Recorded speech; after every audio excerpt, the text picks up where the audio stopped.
Hi there, it's Denise again with the Activated Asana podcast, where we talk about yoga and movement and helping our students achieve much better outcomes with their movement practice, and especially in their yoga practice with all the incredible tools that we have in yoga.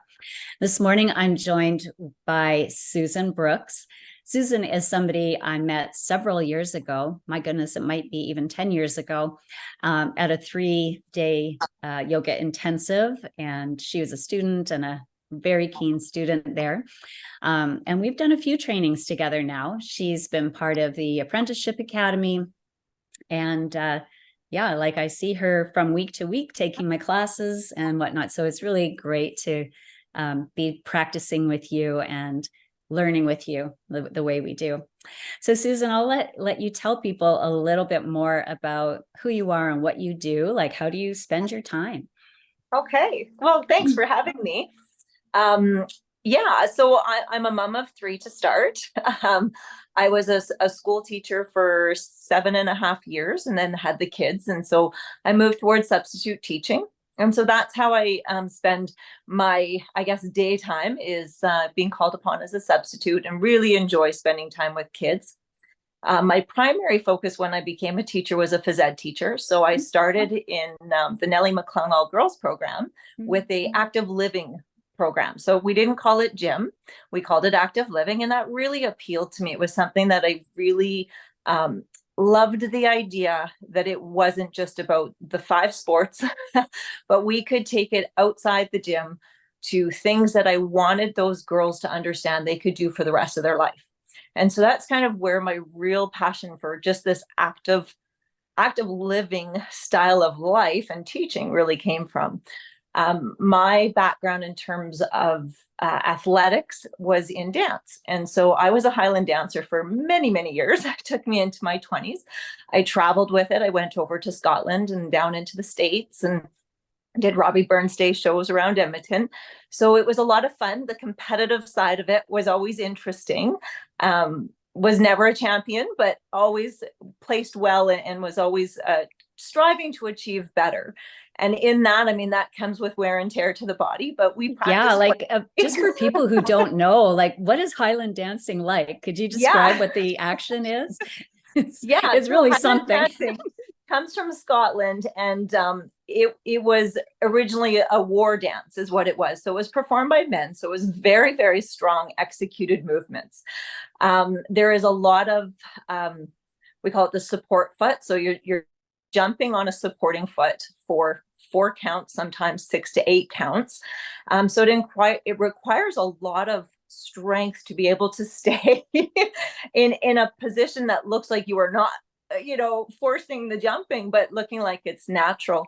It requires external rotation because we focused on turnout. Our knee had to be 90 degrees to keep our kilt flat. So that was one of the judging keys, was if your kilt wasn't flat across the front, they knew, because of course your knees are covered for the most part. So that was a dead giveaway. And then the swing of your kilt was the determination of your cadence. So if you could keep a strong cadence and keep a straight line, your kilt swung in this beautiful natural swing.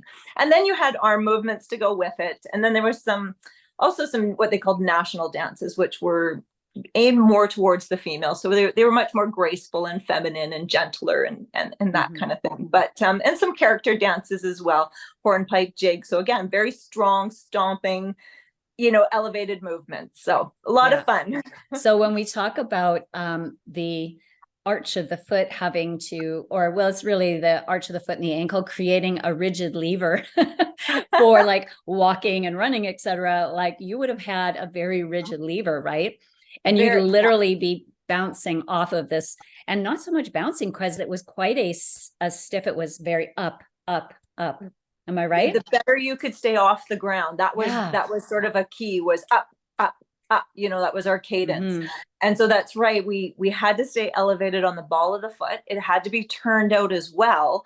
And then you had to get that springing action in a strong cadence to maintain the kilt swing. Yeah. My goodness, it's asking a lot, especially with what you know now about foot and that's hip right. mechanics.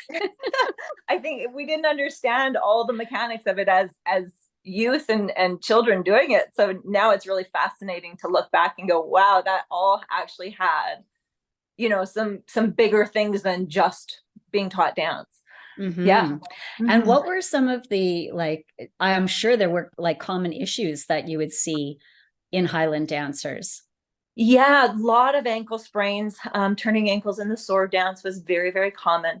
Knee issues were another very common one. Hip. My career sort of ended because of hip flexor issues. I really struggled with that. I also had a lot of problems with the ball of my foot, the bones in the ball of my foot for quite a while. Had to kind of come back off of dance for a while for that. Yeah, and we worked a lot in training in sitting in butterfly and pushing our knees out, or it was called a leap. And so you had to jump up, do the splits in the air and land. So the ability to create that range of motion and control and land it at the same time, there was a lot of faults that happened in that movement and created some stumbling. It looked like stumbling, but it was sometimes broken ankles or very twisted ankles. Oh my goodness. So Yeah. very, very demanding style of dance. Very demanding. Yes. Yeah. Required a lot of practice and training. Yes. My goodness. And okay. So interesting. So that was kind of a focal point of your early life. Hey. And then did you gravitate toward other sports, or was it mainly dance for you? Basketball was one that I did, but then I did get involved in track and field, and I think I leaned that way because my cardiovascular. So we spent so much time working on it because we had to sustain a dance for 3 to 6 minutes. I could run the short distances quite well, and I had the fast twitch muscles that provided me the ability to sprint and stuff. And the powerful foot ankle calf. Yeah. So I did do track for a few years coming towards high school, then just kind of faded away from that. But definitely more my focus was in dance. As a family, we skied, we hiked, we biked, we camped, so always kind of just active all year long. Yeah. And you are kind of an outdoor girl, right? You live in the country and Yeah. In the summertime, I think I can say I spent 90% of my time outside from sun up to sundown. It's a real privilege to be able to do that. And even today, I spent a good hour and a half this morning out in the snow, just trudging around. So I definitely love my time outside. Yeah, that's so beautiful. Well, then what, when did you come to yoga? Was it after kids? So when was that? Funny story. I think it's a funny story. Was when I was 16, I was walking through what I probably now would recognize as a seniors complex, and it had a recreation facility, and it was glass walled. And inside that rec facility was a yoga class. And I didn't know if I knew what it was back then, but I watched it for a while, and I was just really drawn to that and thinking, wow, these seniors are powerful. Like they're doing some really neat movements. I look back now and I go, why didn't I pursue it then? Probably because it would have taken going away somewhere, and that wasn't in my cards when I was younger. And so then I kind of drifted away from the ideal of it, got into Phys Ed, got into teaching. I brought yoga into the Nellie McClung program as one of our active lifestyle courses, I guess, and just really, again, connected and was like, I really love this. Took some classes through different yoga studios, always came out just feeling empowered and rejuvenated and, vivacious. And you're like, what is this? What draws you to this? And then, I think the kids just got to a place where they were pretty self-sufficient. And I went and did my 200-hour teaching training. So. Did you ever teach yourself at the school? Like as a... No, we brought in people who had done, we actually had a mom who did yoga. And so we brought her in to do that with the kids. And I think I recognized at that time, it wasn't just something I could pick up, read about, and teach, because there was a deeper connection to it than just the movements. The way her language and the way she talked, and some of now I look back and I understand it was the spiritual connection of yoga and stuff. I didn't have that background, and so it was really neat to watch somebody else teach it and kind of find myself gravitating towards it, but not really understanding it. Mm-hmm. Mm-hmm. Yeah. Lovely. So, when I met you, you had done your teacher training. I think you were teaching classes at that time. Yeah. Did you gravitate toward teaching at studios, or did you always run your own show at a community center or something like that? Yeah, so right away I knew my connection with teachers was wonderful. So I went around and I offered to schools to do yoga after school for some teachers. And so that worked out wonderful because I was, gifted a room to be able to do it in. And so it was just a participant charge, and that worked great. And then I also had some interest among some, friends and stuff if I would teach. And I just found a little community hall where my girls were involved in 4-H. And so that just became another natural home for it to start. And so I've always just been on my own. I didn't investigate the studio side of it. I just kind of fell, I guess, into my lap that I was able to take it on my own. And that's the direction I've gone. Mm-hmm. That's so cool. Like, I just love how yoga can just be in so many different venues or whatever. Like, you really don't need, you can't just start a gym anywhere, right? You need so many, pieces of equipment. With yoga, you just need space, right? Yeah, It's great. nice if it's quiet, but Yeah. We have a train go by, and I say that just challenges our focus. That's right. Yeah. Exactly. Yeah, we use that, and a couple IKEA bags, and I carried my blocks and my straps and provided that for quite a while. And then I finally just sold them off to my participants because they were coming all the time and using them at home. So it worked out that way. But it was a simple thing to do.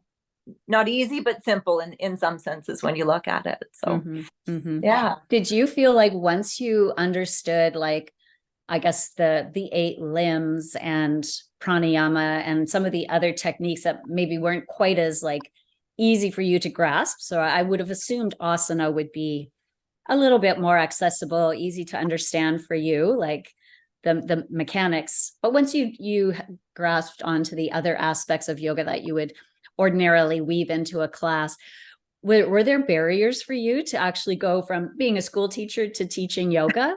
You would think that, I'm kind of giving away what I think is the answer, just because from others that I've spoken to, there's still a major portal to walk through, right? To actually be a yoga teacher. What was that like for you? Yeah, I found myself, I understood how to cue. I understood how to modulate my voice. I understood how to stand in the right spot in the room to make sure everybody could see, and those kinds of things. But I didn't know how to make that deeper connection. I struggled with, sort of bringing the spiritual side in, bringing breath in, because for some, that's really a risky part of it. Like, just standing in a position is easy, but hearing yourself breathe out loud in a class is a challenge. And so I struggled to find, I think, comfort in myself to do that. And so I needed that assistance. Okay, what is it behind that is so valuable that I can say it's worth that risk? It's worth that discomfort in that moment. Sometimes it's embarrassment or something, but it's worth all those risks. But I didn't have the depth of it to convey that. So I had to go out and sort of start seeking that in order to bring a better me to the practice as a yogi and then a teacher, so that I can convey it with authenticity, because it was just kind of instruction, which comes off not great when you're not sure what you're 100% doing. So yeah. Well, you just have to get comfortable in your new yoga teacher skin. Right? And that just takes doing the reps in a way, but just with real intention and just seeing how it's landing, I suppose, right? Yeah. And I think the word intention is really interesting, because it was my intention to share it, but I was sharing it in words, but not really with great understanding and depth of comfort with it too. And so it didn't come off well. It came off I don't know, and so then they were hesitant too. And so it's taken some time, you're right, to build that part of my practice and bring it in with some confidence. So yeah. Yeah. Wow. It's always a work in progress. Hey.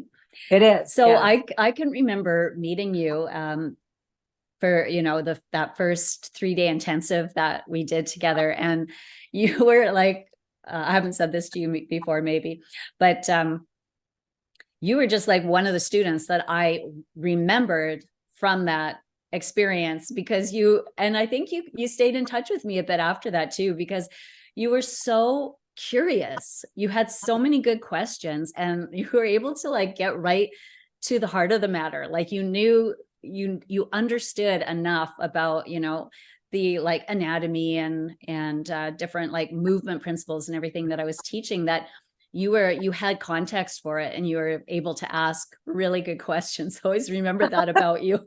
Like, man, that Susan asks the best questions. And it would just like, as a teacher presenter at the time, it gave me such a great opportunity to, to sort of enrich the experience for the other students. So yeah, like that's, I just loved your frisky energy. It was fantastic. So like you've kind of stuck around then. You've stayed like in the sphere since then. And I think, yeah, you did a shoulder rescue workshop with me. Yeah.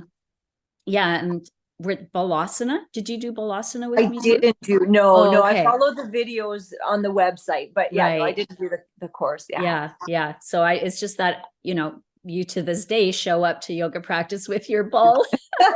So I So know you're important. committed to that practice too. That's so cool. Yeah.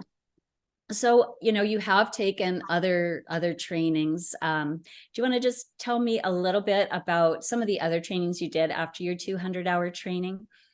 Like Yeah. just, So yeah, I worked with you in the intensive and the shoulder rescue. I did a course, a beginner's breath course. And so just working on some of the breathing techniques and understanding some of the, I guess, philosophies, but also physiology behind it, which is another thing that I really enjoy. And then I did a meditation course. And so I brought that into my classes out at the community hall, where at the end of our practice, we would sit and then do a 15-minute meditation. Some liked it, some didn't, some left, some stayed. But again, it kind of, yeah, it was important to me because I was beginning to really understand the value of it to me personally, me and my practice. And so that was something I really wanted to bring and share with my students. So I love that. I love that idea of a extra 15-minute meditation. I feel like the asana practice is such perfect preparation for that. Yeah, for that time, really, then you're feeling very connected inside. Yeah, naturally flows into and it. a lot of the distractions you came into the practice with don't seem as important anymore. Yeah, So, yeah, like there is that revitalization to just turn inside, and it's it is really a valuable time. Time. Yeah, delicious. So how would like you're pretty familiar with kind of my messages and the perspective I have. What are some of the things that you would say like struck you as being so different about activated asana as an approach to the practice? I know that's kind of a big question, but you can take it anywhere you want. That's okay. I will tell my students that I've told my students this before too, because for the first 2 years when I was teaching off my 200 hours and cueing, knee over ankle and all this alignment stuff. And I had a practice one time where I'm pretty sure we were in triangle and we were reaching our top hand. And I said, reach it like you're picking the cherry off the tree. And I went, what is that? Like, what is that? Why? And everything inside of me just almost crumbled to I get the position. I see what it should look like. I can cue you into it, but I knew that I was missing something. There was just a why. And I remember when I found your intensive program and I was emailing you, and I feel like now I look back and I go, I was so quizzitive of you. Like, is this just in another anatomy course? Because I don't want another anatomy course. Well, being a Why phys ed is this teacher, I different? think you would have had plenty of anatomy courses under your belt. I really felt, I had that. Why is this different? Why is this worth my time?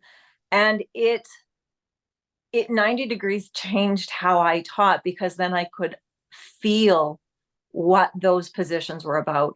And I remember using that word, you can feel it. And it really caused me to pause, because I was going through the motions. I was going through the cue. I was going through the hand reach, but to feel what that does within the body, and then the connections to other places in the body and how it's all intertwined, it just like light bulb went off. And the practice just became so much more valuable.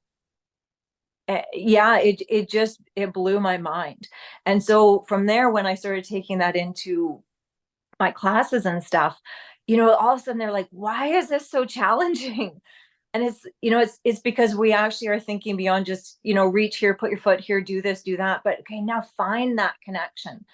And so that has just, and then working through the 3 layers of stabilizing and strength building and immobilizing, is given us direction every class to progress through something, and then class from class to progress through something. And so that's been really neat. It's my 5th year of teaching there, and they asked me why the first class was so hard. And I said, because you got stabilizing down. Like, we can move because it's so natural now. And so, the why behind what I'm doing now became really, really clear. And that just, inspired me to keep practicing, keep going, because I kind of lost a momentum to teach. It just, So, I'm not sure if I answered. What is it? Why do you feel so much in activated asana? What is it that makes you feel so much? I think it's a part of it is intention, again, intention of really paying attention to what's happening in the body. It's creating these body-wide connections. It's not so much about alignment, right? Everything's It's not activation. about alignment. Yeah, it's about not just telling you where to put your foot, but in creating all the stability around that can then come up through the body. It seems so isolating when I first taught it, and now it just seems so connected and so wrapping within the body about what's going on, that I think it just awakens the whole senses of the body to get involved. You can't be unengaged in activated asana. You have to be engaged, and that brings that focal point. And it just, things light up. I don't think you have a choice but to feel.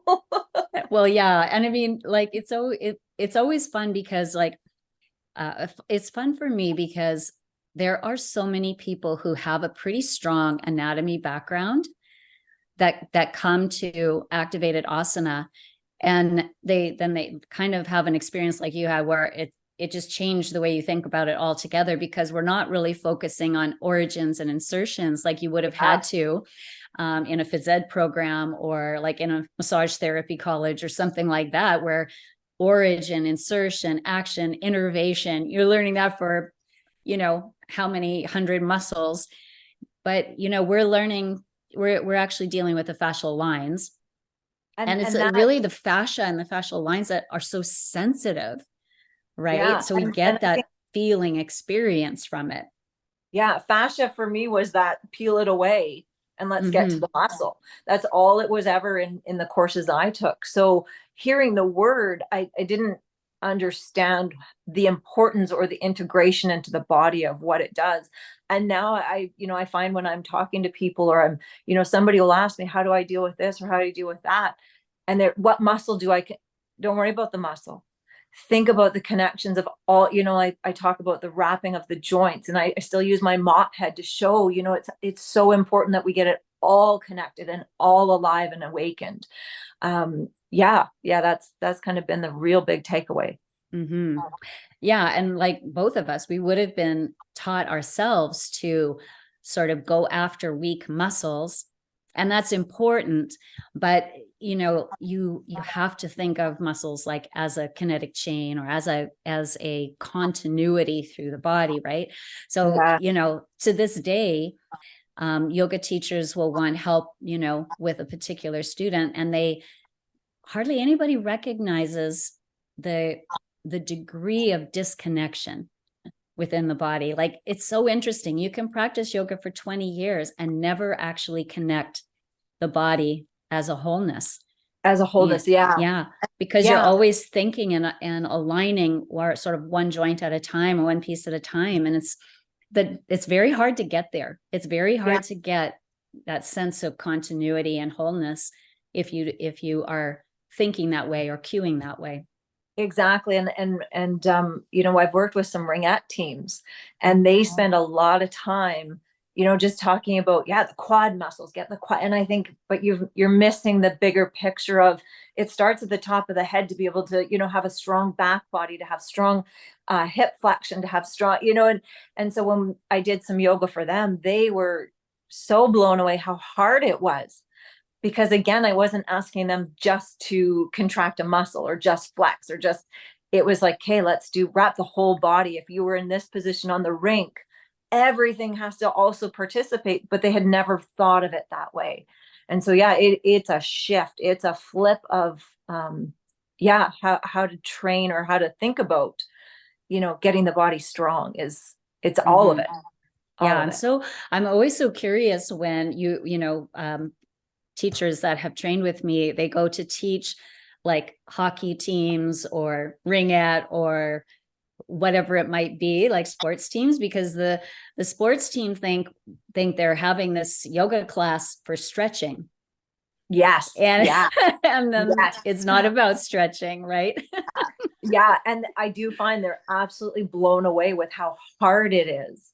And I do find there's some buy in and some very quickly buy out, because it highlights, sort of a weakness, and their bit of ego kicks in. And so they bail, oh, yoga, I don't like you, and so it's hard to kind of wrap them back into it. Sometimes you have to gently bring them back in and, maybe talk a little muscle or something, but then you sneak it in a different way. And so I had to be very careful of the language to some of the athletes.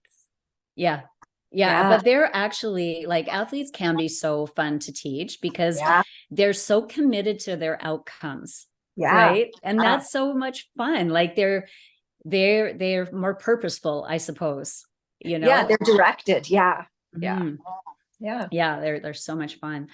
So, well, that kind of brings me to a question that I feel like it's a timely question right now, because, do you have a sense of like what yoga has been doing like for the last, I don't know, I would say, like, I know it's slowly came on in the Americas, but kind of got a bit more popular in the 60s, 70s, 80s. And then there seemed to be a major resurgence in the 2000s. And, what was it about? Like, where do you think it was, and where do you see it going? Because I just feel like it's evolving very quickly right now. Would you say, are you noticing that too? Like, are you noticing that with teams that you teach or your community classes? Like, what do people want from their practice nowadays? I certainly hear people seeking out yoga. I live very close to a smaller community. We have more home-based yoga studios or very small yoga studios. I think I found in my years of teaching in this kind of past 5 years, I'm not sure if I have the right word, but yoga was trendy. And so there was trends of yoga. There was hot yoga and then rocket yoga. And I don't know. I didn't buy into that. Maybe I'm a bit old school. I like butter on my popcorn, and yoga is yoga. But I see now people seeking it for preventative measures, for rehab measures. So they're using it or utilizing it in sort of a healthcare sense. And so that to me is an interesting avenue that it could take. I sometimes wonder if patients had the ability to seek out yoga before they sought medicine, what would happen? Like, how would that be, sort of an intervention idea. Yeah. I don't know if that's catching or not. I don't know if I'm in that, depths of those conversations, but I definitely see people seeking out Do yoga. people show up in your class who, like their doctor said, you should go to yoga, would be good for you, or maybe a physio or somebody told them that? Does that happen? I've got one particular that is there because their physio told her to come for yoga, and she definitely has lots of. She's a secretary, so she works at a computer, answering phones, that kind of stuff. So she's definitely got a lot of those upper body, shoulder, neck, and she's done some physio, but it was kind of like they took her as far as they could. Now go, see if yoga will take you further. I think I fell upon 8 very consistent students who just were looking for that practice of yoga. And, some have come with certain diagnoses and those kinds of things. And the thing that I found about activated asana was it encapsulated all of those very safely. I didn't have to think, okay, this person's got this condition, this person's got this. It brought it all into a very safe place to practice within.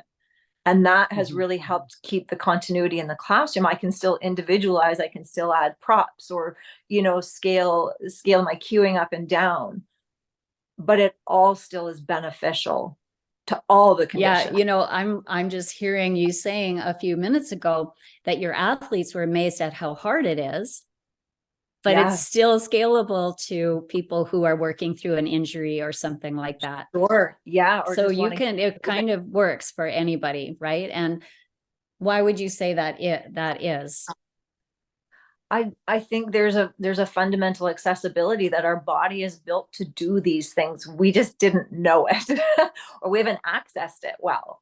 And so, everybody. We haven't connected the dots, we haven't connected the body in the way that it's designed to be connected. It's designed to be, and that's for sure. I understand now how much I functioned against my body as opposed to with it, working on the flexibility part of it probably led to a lot of the injuries. If I could go back, and work through some of the activated ways to get that range of motion, but that's not what we called it, and so, I just believe it's accessible to everybody, but you're right, it's delivering it and getting them to understand it's not about flexibility. It's not about reaching the furthest position. And I think that sometimes scares people away. They see the poster of the lady on the beach with her leg over her head and they go, well, yoga's not for me.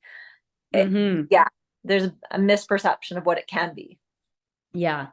And I would say like you mentioned, people are seeking it out as sort of a self-care healthcare thing. And I mean, if we look at the demographic of most of the first world countries anyways, and a lot of the second world countries, the greatest demographic in the population are aging. Yeah. And a lot of them are not really excited about the idea of being incapacitated as they age. Although a lot of them have sort of been conditioned to believe, well, that's how it goes. But a lot of them, don't want to accept that. And, I do feel like this, especially this approach, this very activated asana approach, which, is not about stretching. It's not about laying in postures. It is about building a more resilient body, building movement skills too, that you can take into your pickleball or your golf or whatever else it is that you like to do, it is, and it will actually help you heal chronic injuries, from your desk job of 30 years or whatever, and people are looking for solutions like that. And I don't think anybody, like a physical therapist just doesn't work with a client long enough to affect those changes, which may take 2 years, to fully resolve, and we're looking at not just like getting somebody to the point where they can sit, stand, and lie down. We're taking people into full function, that's our aim. Whether or not we can get them there or not depends on their own commitment and frequency of the practice and all of that, but that is possible. And just even having students know that it's possible, I think is very key and just being able to see and intervene with them like early, so that they're developing good habits and they understand how the body works so they can, make better choices for themselves. Yeah, I think for me the word is empowering. Like, Yeah. I have healed the hip flexor issue that I went to many specialists for, to the point where they just told me I needed to stop doing what I was doing. Well, that wasn't an answer for me. And so then I kind of sought out the yoga path, and I found you, and it became empowering to be able to heal that. And as little things have come up, I just go back and I go, okay, remember, hold on, the body can heal. Like, I can use the resources of my own body to heal what's happening. And it takes time and commitment, but it's possible. And that's, yeah, I keep that always in my head, is it's always possible to, heal and then maintain and then even achieve. Like, I still have goals if I want to achieve, just not be placated by my body's where it's at, and that'll be where it's at. And I know I still have things I want to achieve. But I know I have the strategies in my body now. I know that I could pick up a total different activity and transfer those strategies, because they work. And whether it be like gardening, or, I often giggle when I'm draining a pot, because I'm activating everything. And I'm like, yeah, I used to have to, stand on a step stool. I'm not very tall, but now I can activate and manage to drain a pot, move rocks in my garden, dig, like all the things that sometimes I dreaded because, oh, this is really going to hurt. Like, I'm okay now. I know how to strategize my whole body into that. And yeah, and achieve and still and thrive. Yeah. Oh my gosh, that is so practical. Yeah, it's beyond the yoga studio. Like, it's beyond my walls. And that's what, when when we're talking about my students, sometimes I'm always saying, well, what's happening here? Oh, we're gardening a lot, or we're biking a lot, or okay, well, let's strategize that into this posture we do every single time. But do you see now how you could do it? I didn't think it worked. It does. It does. It works in so many ways. And I always say, you always have a strategy. Think about the Yeah, strategy. that's what it's about. I think, and that's what's been missing from yoga training, is just helping these would-be teachers or teachers who are updating their education to just see that there is like a cohesive methodology that incorporates the whole body, and that it works across all movement. Like, it's just the way the body works. If you understand, the shoulder girdle and the pelvic girdle, and just understand how the fascia is supporting all the joints and everything, and how to tune into that and tap into it, activate it.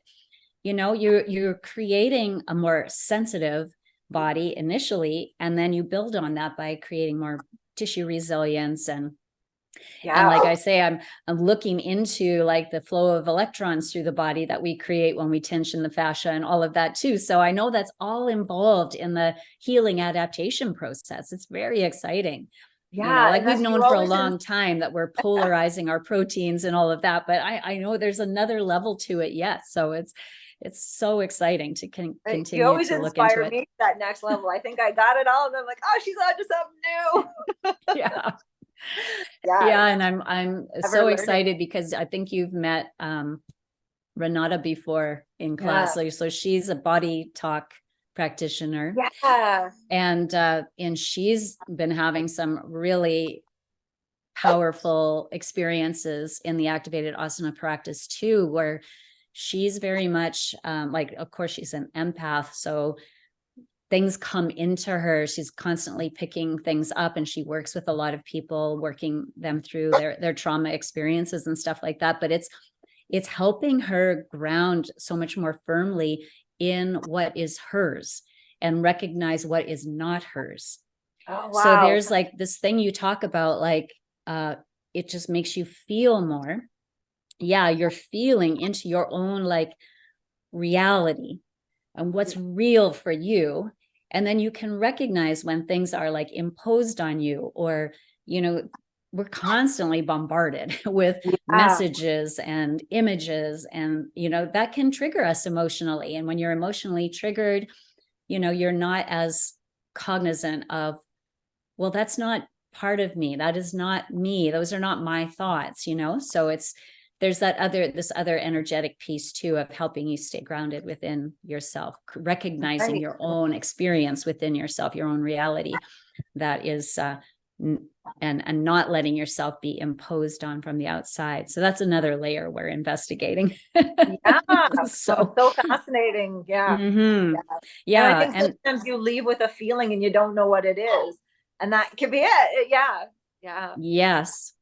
Yeah. And just putting yourself in that place where you're feeling without fear, because that's another place, right, where people people are feeling quite vulnerable, I think. And they're it's like a lot of the elements in our society are conditioning us to feel more vulnerable. Yeah. And when you feel grounded within yourself and solid and, powerful actually within yourself, well, that dissipates that sense of vulnerability to some degree, and it restores harmony and equanimity. So just such powerful things, like such powerful tools for where people are at right now, Yeah. It's idea There's of so like, much volatility out there that yoga, you're right, brings that centering practice in again, where you leave, I think, a little more sensitized and self soothed. That you can then look out and be like, that's okay. That's okay. well, yeah, or that's not me, right? And that that's me. Yeah. it's like it's like not being afraid to feel. Because I've recognized that in people too. They keep themselves so busy, so distracted because they can't handle feeling. But when you practice feeling, then it's not so scary.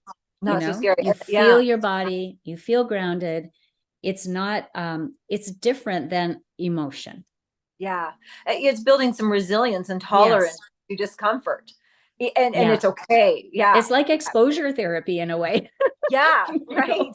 Yeah. They talk about the funnel. If you keep funneling it, smaller and smaller, your resilience and ability to manage, decreases. So keep experiencing, keep opening, keep, going through those with that equanimity and sense of self and centeredness. And then you tolerate and have resilience. Yeah. Yeah. And being able to believe in your capacity to adapt and heal, I think, is such a key aspect of that. If people only understood, that's all we're designed to do. That's it. We're actually not designed to get ill. We're designed to heal and adapt. And that's what we're constantly doing, no matter what it looks like. Sometimes it's messy, sometimes it's messy, but that's always what's happening. Yeah. I have a student who's very much struggling with feet issues, and she's been through all the specialists, and they just say, it's as good as it gets. And I just keep saying, believe your body will heal, believe your body will heal. Like, use these tools as stabilizing, and because she knows where she's compensated because of the pain and this and that, and so she knows she's got a process to keep digging down into to work right to the root of that, root of whether it's emotional. And Susan, you're able to tell her how long that might take. Right. And so that helps them stay the course. Because you're right, it's very easy to go, well, either I just don't get it because it's not changing, or okay, I've got weeks, months, years to work through this. And then you're right, there's just that slow adaptation that is like, okay, this is okay. Each time it's okay. And I'm making progress. Progress. And you maybe take a big step forward and now you're sore. So next time you take a smaller step and you cruise through that, And at the same time, because I do think, that there's always a lesson in something that we need to heal from. There's like an unfoldment on an energetic level too. Like on a spiritual level, there's an unfoldment, that happens while you're healing and restoring, a body part. You know what I mean? It's not like they're separate. They're integrated, and one affects the other. So and sometimes those injuries force you to look at those things, because you might not be able to do what you normally do. And so you have to, figure out how to adapt to that, but then also be okay and move forward. Yeah. So I get pretty excited when I talk about the potential of the practice. If you have the right tools, the right guidance, and to be a teacher who can offer that, I think is such a gift. It's so very many rewarding. Yoga teachers are like stuck in that sort of imposter syndrome, still looking for their authentic message and all of that. But sometimes it's just like, you just need the right education and some mentorship. And then that is there. I think that's there in all of us, but we don't always find our way to the right guidance or whatever. There's a lot of noise out there. And I call it the trend, there's trendy this, trendy that, but yeah, bring it down to what's really, really important. And it's making all the connections. Yeah. Together. Yeah. Love it. Well, maybe that's a good place to leave it. That was fun, Susan. Oh, that's great. Yeah, it's good to know you're out there because I know you're making a difference in the lives of your students. And yeah, I just love your level of commitment and enthusiasm. It's really beautiful. I just know that it's something that I have the ability to give, and you just can't keep it to yourself when you know you have something that's very, very worthwhile and valuable. And so, yeah, it just feels like you have to give it. And yeah, even my little small community, it's great to do that.